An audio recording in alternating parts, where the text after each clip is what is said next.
All right, so today our goal is to balance a nuclear equation. And before we get started, I want to talk about what a nuclear reaction is. Okay, now a nuclear reaction can happen one of two ways. It can be made to happen. So like in this first example, we're starting with a slightly heavy isotope of beryllium. It has a mass number of 9, which means it has 4 protons in the nucleus, 5 neutrons. We are whacking into it on purpose with a little atom of hydrogen, okay? This is actually one of the things that we do to force a nuclear reaction to occur on purpose, okay? So we will take a very small particle, fire it at the nucleus of a slightly unstable atom, and basically force it to fall apart. Kind of like if I built a tower out of bricks and I took a little brick and I threw it at my tower of bricks and all the bricks would fall apart. Okay, now the whole thing doesn't fall apart, but it does what we call decay, okay? Which means that we went from a mass of 9 down to a mass of 6, and our protons went from 4 to 3.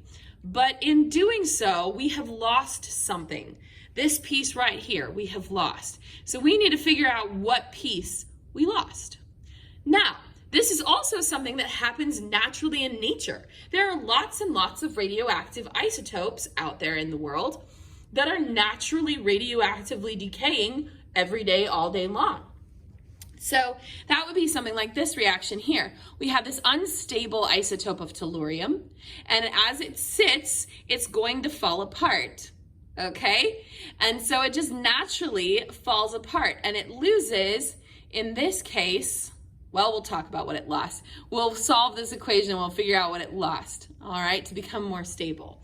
So what we're gonna do today is we are gonna solve these equations to figure out what our missing piece is.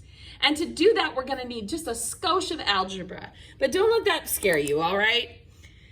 So I'm gonna start by pulling everything from the top into an equation. So on the top, I have 9 plus 1. Now this little arrow, this means reacts to form or yields or produces.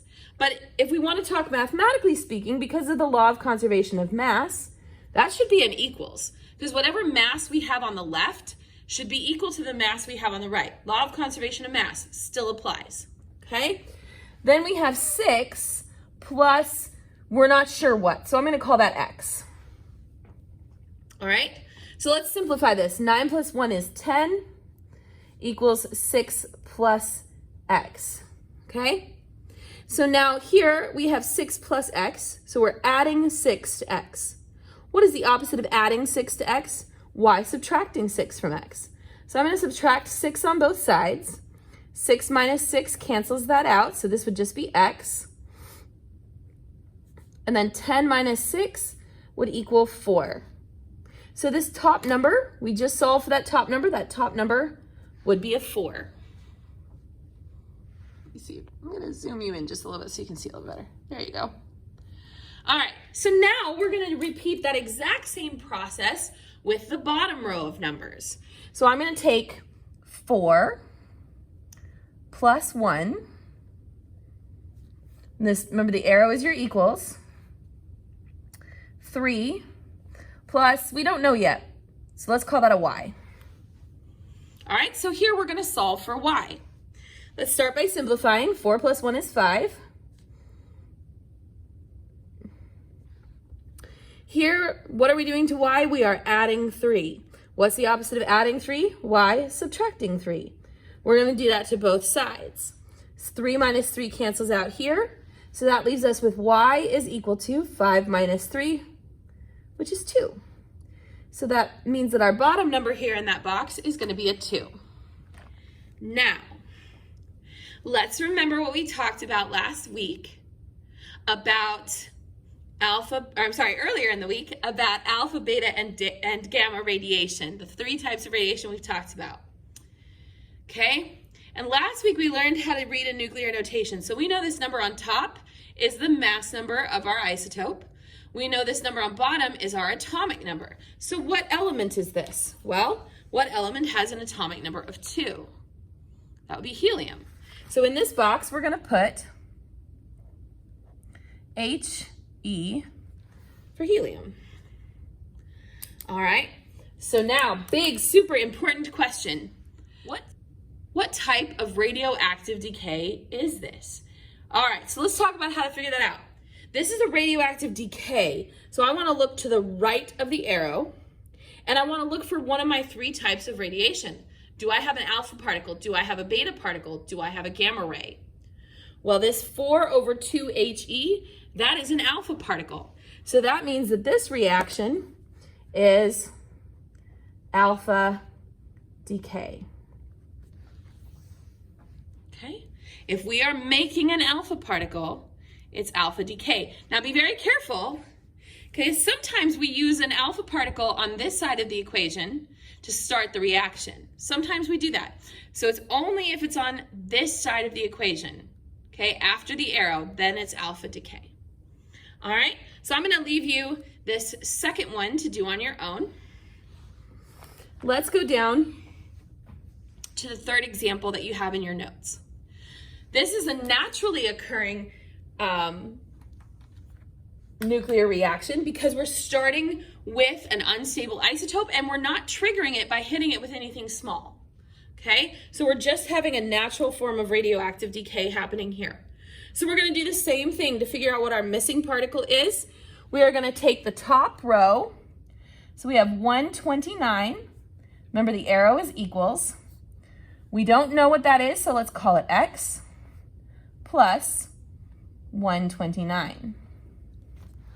All right, well, here we have X plus 129. What's the opposite of adding 129? Subtracting 129.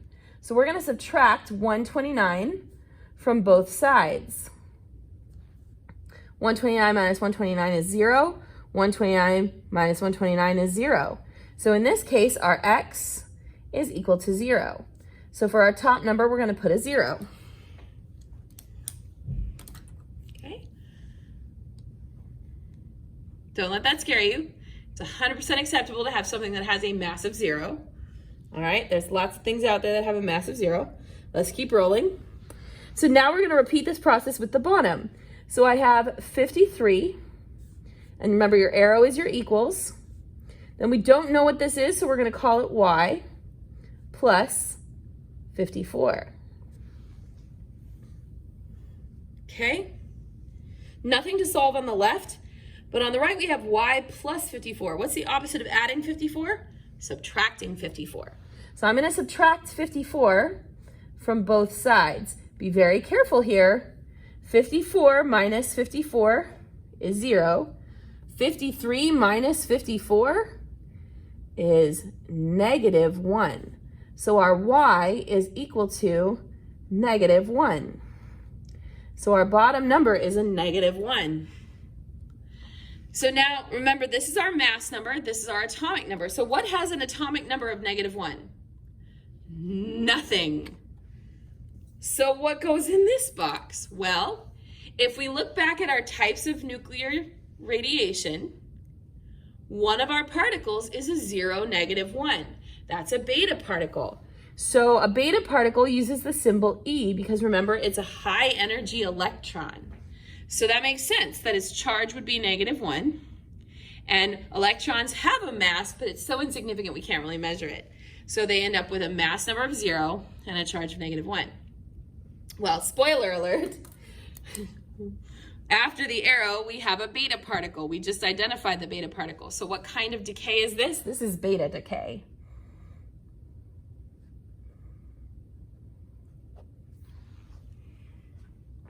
All right. The last one I want to do with you is actually this last one down here at the very bottom. So go all the way down to the very bottom. Let's look at this last one because I want you to notice that we actually have several blanks we need to figure out. So let's start with this one because we have the 0 and the negative 1. And what did we just say that was? That's a beta particle. So we're going to fill in our E for our beta particle there. So now we need to solve for this missing piece right here. All right, so let's start with the top. We have 32 equals 0 plus 32 plus our unknown, let's call it x. Well, let's simplify that. 0 plus 32 would just be 32. So 32 is equal to 32 plus x, okay? Well, we're adding 32 to x. The opposite of that is to subtract 32. We do that to both sides, and that gives us 0. So our x is going to be equal to 0. So let's put that in for our top number. X is equal to 0. All right. Let's repeat that process for the bottom. So we have 15, and then the arrow is your equals. Equals, careful, -1 plus 16 plus, we don't know what, so let's call it y. Let's simplify this. -1 plus 16 would be 15. So 15 equals 15 plus y. So now we're adding 15 to y. The opposite of adding 15 to y would be to subtract 15 from y. Let's do that to both sides. That cancels out. This gets us 0. So our y is equal to 0. So let's put that in for our y. All right, so remembering the top number is our mass number. We have no mass. The bottom number is our atomic number. We have no atomic number. So what element has no atomic number? None of them. Unhelpful. So looking at our types of radiation that we have, do we have one that is 0 over 0? Yes, we do. That is a gamma ray. Gamma rays are 0 over 0. So now, check this out. Check it out. After the arrow, what type of radiation do we have? Ooh, we have 2. We have both beta and gamma. And I'm going to tell you the truth. This is really common, okay? Because oftentimes a gamma ray is just a high energy electromagnetic wave, okay? Oftentimes when we drop that high energy electron, it shoots that high energy electron wave as well. So you will often see them kind of together. So this would be both beta and gamma decay. All right, so I want you guys to finish these other 3 problems and solve those on your own. Take a picture and upload for today.